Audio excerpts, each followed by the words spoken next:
let's talk about zero trust.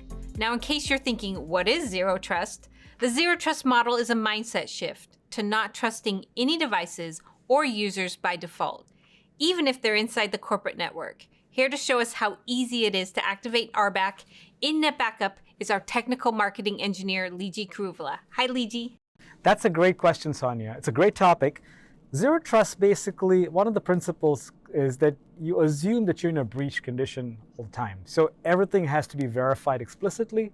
And you also make sure that you only provide the least amount of privileges, whether it's to a user or a process. So with NetBackup, we actually have the multi-factor authentication, the secure communication using digital certificates. We also have an allow listing that ensures only processes that we publish that are signed cryptographically can execute on the system. So this combination allows you to have a robust perimeter that's coming into the appliance itself. We also have intrusion protection detection. But let's take a look at role-based access control and how we can granularly set up access. So here I'm going to go log into a NetBackup system and provision a SQL administrator under role-based access control. So here's some default roles for a SQL Server administrator. I'm going to give the role a name, and then let's go click under permissions. You can see the different assets that are available for the SQL Server and whatever roles are possible. So we can go ahead and choose none and then make it as granular as possible. Or for now, I'm going to provision SQL Administrator. So let's go and give them all the permissions. But it just gives you an example of the granularity you have.